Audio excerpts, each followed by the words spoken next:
I couldn't stand the thought of being stuck with a woman who had a huge pregnant belly, making me raise the child alone.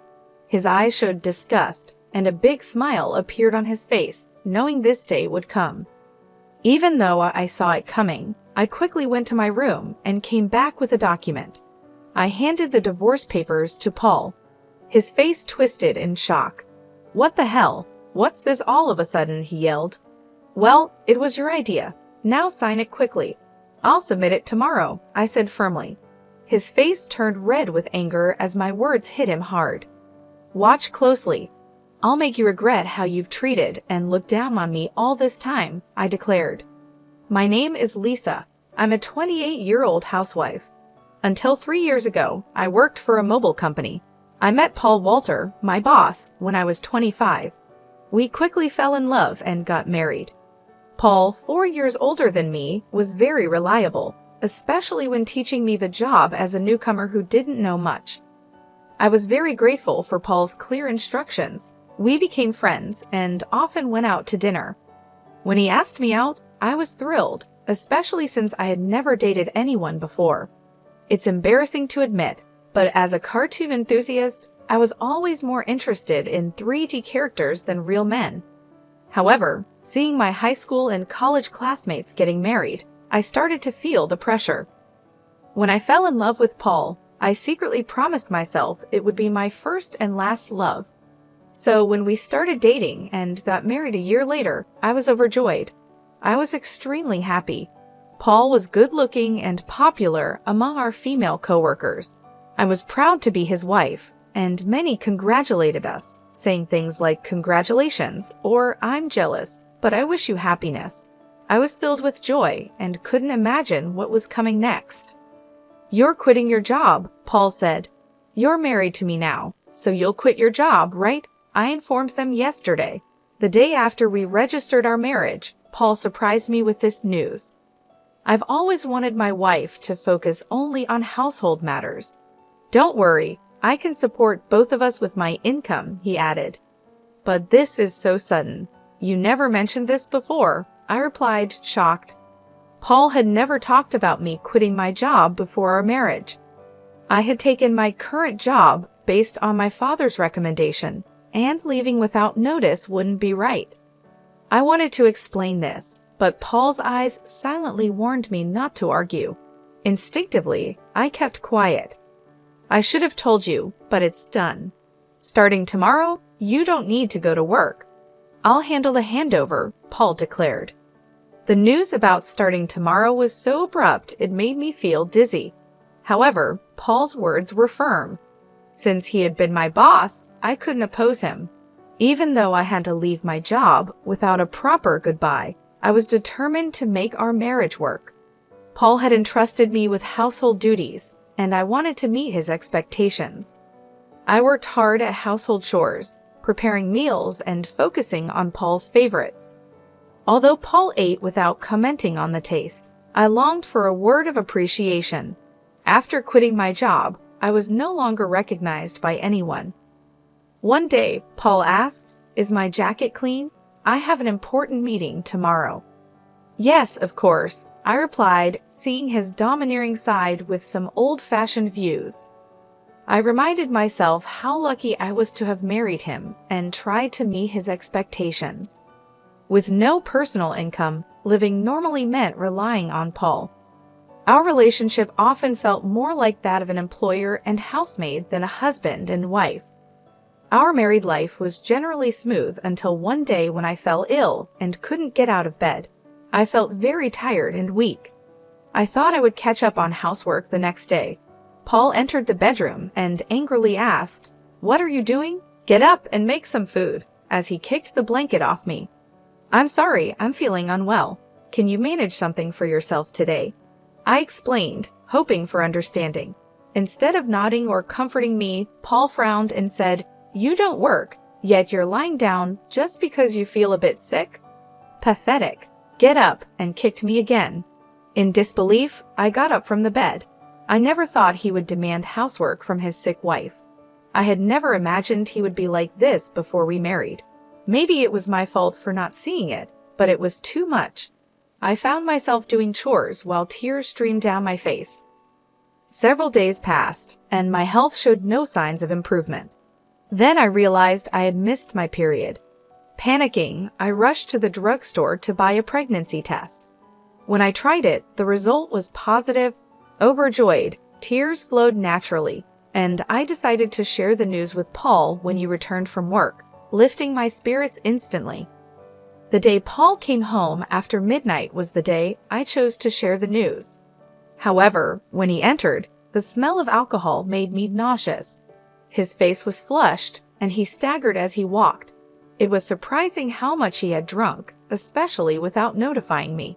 Even though I had prepared dinner, I wanted to share the news of my pregnancy with Paul quickly.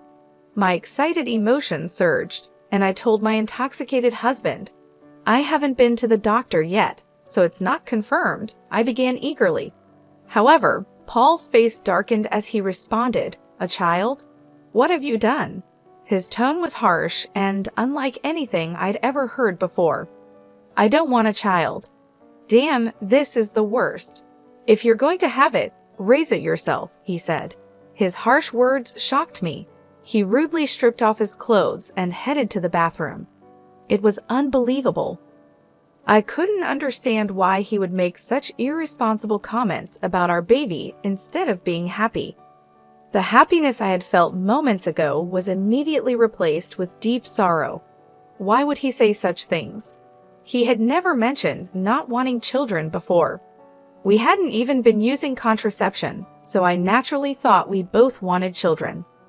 As I hung Paul's jacket and was about to take his shirt to the washroom, I noticed something else. A piece of paper had emerged from the pocket of his dress shirt.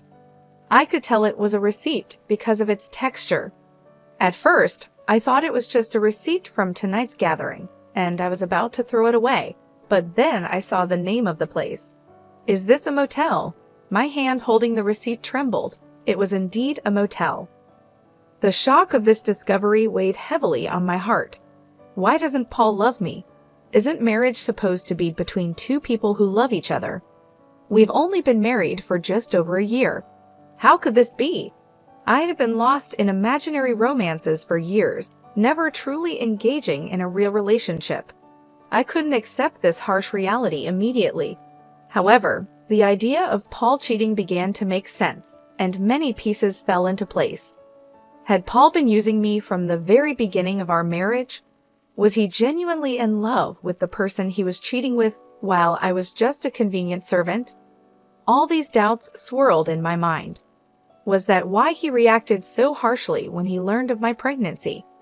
As I grappled with these thoughts, nausea set in, and I became convinced something was wrong. Yes, there's no doubt now. Perhaps the reason he made me quit my job was that his mistress worked there. Everything seemed to make sense now, as if he had married me for stability and not love. The line between reality and my imagination became blurry. Still, there was no denying the heartless words he had thrown at me after learning about my pregnancy. That day, I decided to gather evidence of Paul's infidelity. From then on, his cold behavior towards me was undeniable. It was as if he couldn't forgive me for becoming pregnant. Despite knowing that I was suffering from morning sickness, he would deliberately eat smelly foods near me and nitpick my housework, forcing me to redo tasks. My pregnant body had to endure a lot, and my heart was heavy. Despite this, I continued to investigate his affair. Paul never parted from his cell phone, even taking it with him to the bathroom, making it impossible for me to sneak a peek. When I secretly entered Paul's room, it was neat and tidy, with nothing incriminating in sight. He was meticulous at work, and his desk was always in perfect order.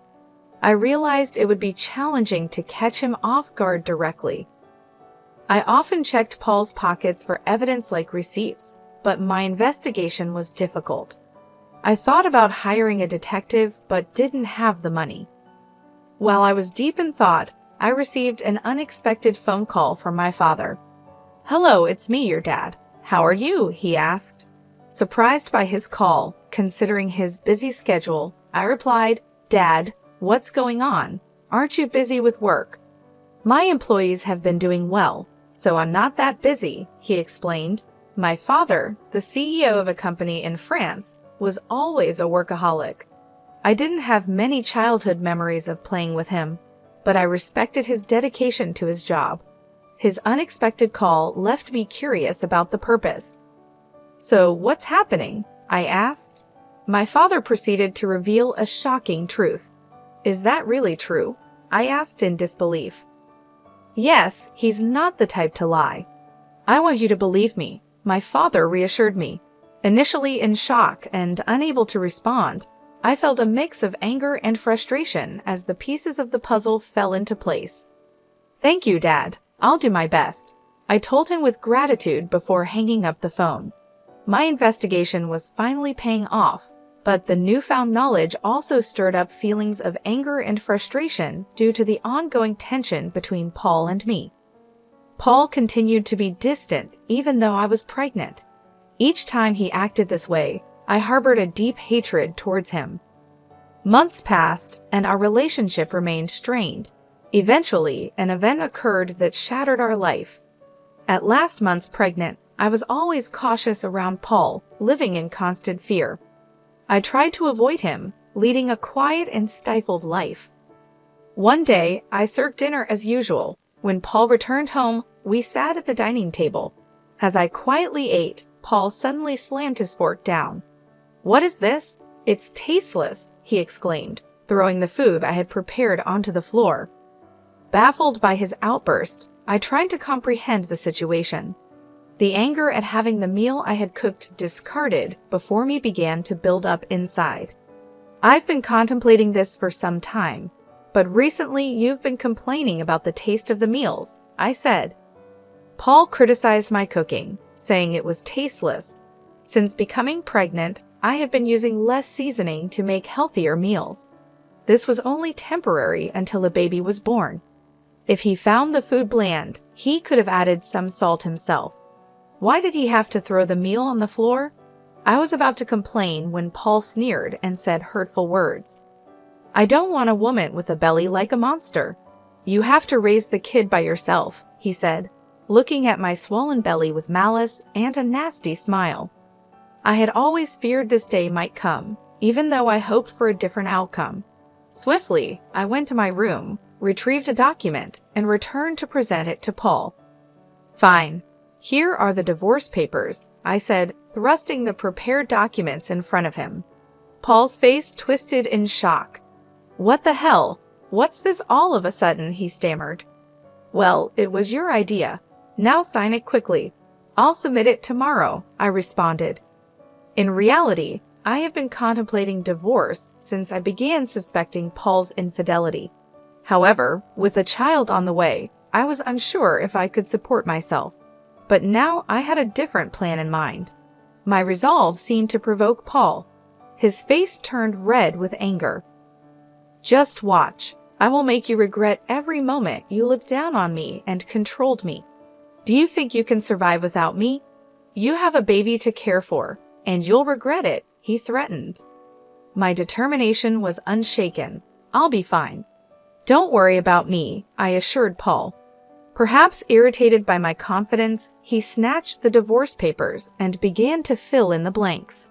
Here you go. If this is what you wanted, it's yours, he said. Thank you, I responded. Paul probably didn't think I would actually submit the divorce papers, as he handed them over without a fuss. The following day, I promptly submitted the divorce papers and left the house. I knew he would be surprised when he returned from work to find out.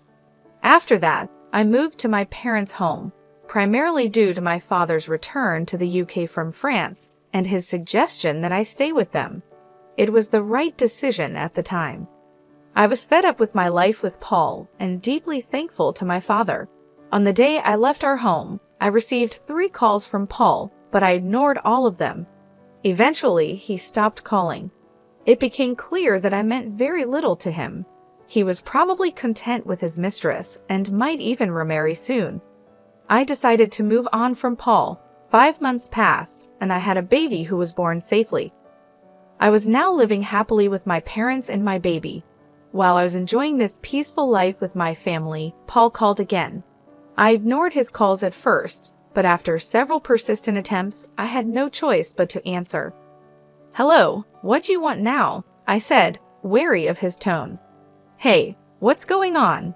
Why were you on that show? And since when were you the daughter of a CEO with millions of dollars? I never knew that." Paul's voice boomed with surprise and anger. It turned out that Paul had seen a TV show that was broadcasted after I returned to my family home. I had received a request from a TV station thanks to my father's role as the CEO of a renowned global tech company. The show featured the lavish lifestyle of the CEO's family. Producers had come to our house and filmed our family's lifestyle. During the TV show interview, they discussed our family's wealth, mentioning a rough estimate of $25 million. I never imagined Paul would see that show, but the power of television is truly something. "Oh, by the way, I didn't tell you that I have an asset of $45 million due to an advanced inheritance. That's why I was able to divorce you."